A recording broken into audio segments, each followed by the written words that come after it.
Good morning, everyone. Good afternoon, good evening, especially those at the other side of the world. There is no time and space between us. There is only this present moment, and we are one. We are on diary entry number 868 on January 5, 1937. This evening, I saw a certain priest, probably Father Sopochko, was in need of prayer for a certain matter. I prayed fervently because the matter is very close to my heart as well. Thank you, Jesus, for this kindness. Pagkagabi, nakita ko ang isang pari, maaaring si Father Sopochko, na nangangailangan ng panalangin para sa isang bagay. Nanalangin ako ng taimtim sapagkat ang bagay na iyon ay malapit din sa aking puso. Salamat, Jesus, sa kabutihang ito. Alright, January 5 na, no? Bilis. And for this entry, Faustino was referring to a certain priest who needed prayer kasi maybe for we didn't know what kind of matter Faustina was saying here, pero ang punto dito, si Faustina is very generous in offering prayer. Kapag may tao na nangangailangan ng kanyang panalangin, nandun siya, pumupunta siya, hindi siya nagdadalawang isip. She would offer time para sa mga bagay na yun. Not just prayer, no? Faustina would also offer sacrifices. I remember one time, si Father Sopochko was in great suffering. Hirap na hirap siya. Meron siyang pinagdadaan ng mabigat. And Faustina said to the Lord, Lord, bigay mo na lang sa akin. So she took on the sufferings that were meant for Father Sopochko. So siya yung nakaranas ng suffering, and Father Michael was relieved of those pains. So not just prayer, hindi lang panalangin, kundi even sacrifices, ng even physical pains, mental tortures, kinukuha ni Faustina para makatulong sa kanila. Ako, I can only give prayers, no? Pero yung mga ganong sufferings, physical, mental, ganon, hindi ko pa nagawa. Because I believe that a person has to undergo certain difficulties in life to be stronger, to make that person stronger. And of course, also to pay for whatever debts that that person may have. When we take on the sufferings, di syempre, yung person na yon, that soul, will have to undergo other sufferings. No? Hindi lang. Kumbaga, hindi pa rin siya makakalibre. Eh. Maybe for that certain sa instance na yon na meron siyang pinagdadaanan na nalipat sa iba, yung suffering was transferred to other person, okay yun. But still, may mga iba pang mga payments. Hindi natin pwedeng kun lahat. So, dadaanan at dadaan pa rin siya. At a certain point, because sufferings are meant to prune us, no? Kumbaga sabi nga yung sa isang puno, kailangan putulin ang sanga upang mas lumago.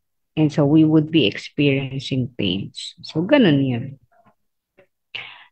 But for prayers, when it comes to prayers, marami sa atin ginagawa ito. No? Kapag may kaibigan tayong may sakit, kakilala, kapamilya may sakit, di na natin kailangan na that person would ask for our prayers. No? Tayo mismo, mayroon tayong initiative to pray for that person who is sick. Pag meron ding mga problema, yun yung pinakamadali natin pwedeng itulong no? Sabi nga ni Faustina, there are 3 levels of mercy that we could do. Una, in terms of deed or action. No, pwedeng corporal work. If the person needs food because the person is hungry, pwede natin bigyan ng pagkain. Kung kailangan ng damit. Yung 7 corporal works of mercy. So, yun ang action. If action would be difficult or impossible for us, or we really could not deliver in terms of material or physical offerings, ang sabi niya, by word. Okay? Mercy by words. Ibig sabihin, pwedeng comforting words, alam mo may problema, things will be fine, it's gonna be okay. Ganon. Jesus loves you. The Lord will be there to help you. Mga ganon. Comforting words.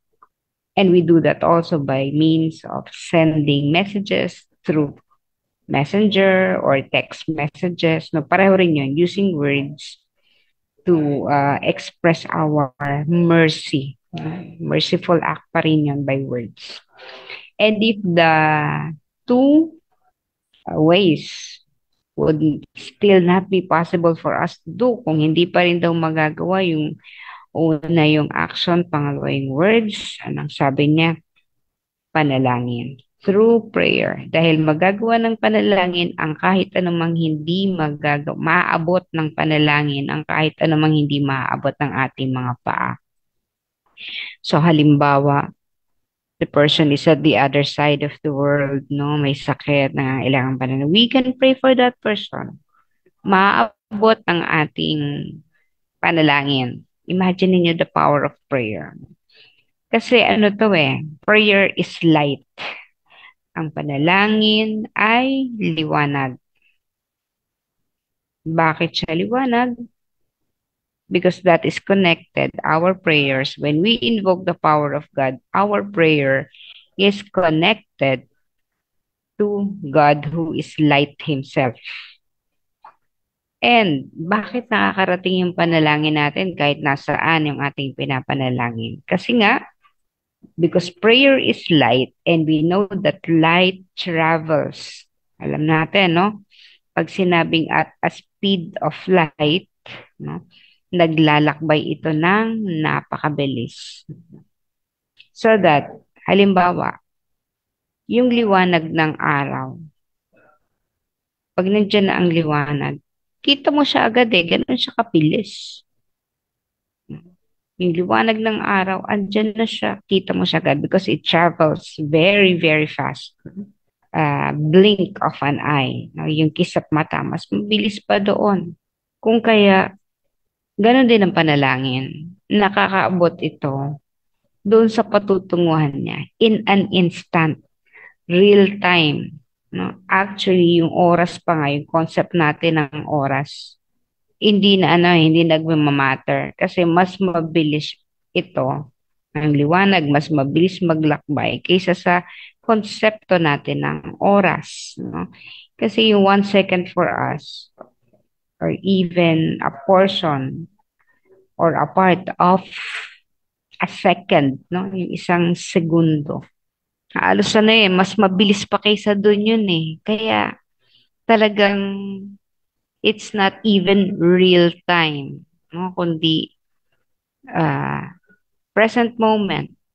Kung kung kailan ipinapanalangin ng isang tao, ganun din siya. Faster than the concept of time. Kasi nga, mabagal pa yung konsepto ng oras na mayroon tayo dito sa mundo. So prayer transcends through time, mas mabilis. Even if you are praying for a person who is in Mars, in Pluto, na napakalayo, it would reach, if there's a person in Pluto that you want to pray for, the prayer reaches that person. Kasi nga, wala. The concept of time is non-existing when it comes to prayer. Napakabilis. And if we are praying fervently for something, for someone, yung manifestation, yun yung medyo magtatagal. Ito yung magte-take or mangangailangan ng oras. Kasi, for example, we are praying for a material provision. So, ito, or healing halimbawa, uh, yung hinihiling natin is something of uh, gross form. Ibig sabihin, hindi siya kasing uh, tangible kasi eh. Bago, bago maging isang bagay, yung isang bagay, magsisimula mo na yan sa thought. It would begin as a thought, yung tinatawag na seed thought. So, if you are praying for healing, seed thought pa lang siya. Seed, yung buto, no? So, doon pa lang siya. Parang isang bata, para maging bata siya. It would take 9 months, no? Para mabuo yung isang bata, no? Ano siya, maging isang sanggol hanggang mailuwal.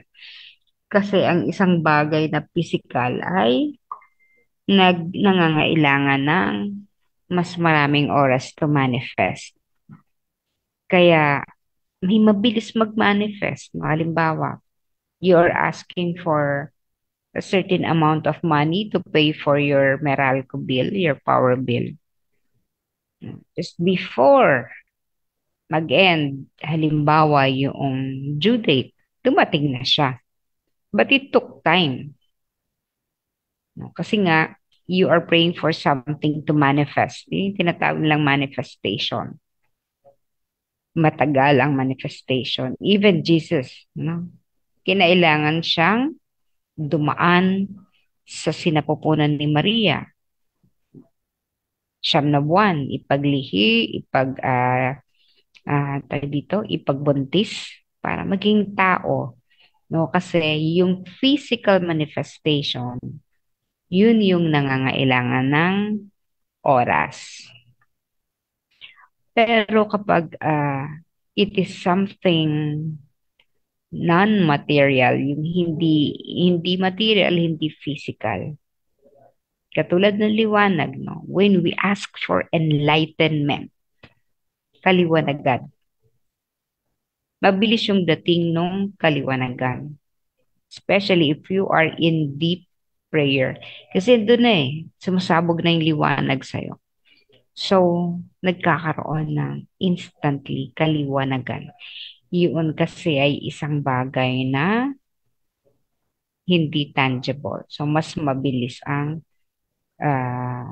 mas mabilis siyang tumutugon, natutugunan. Mabilis dumadaloy.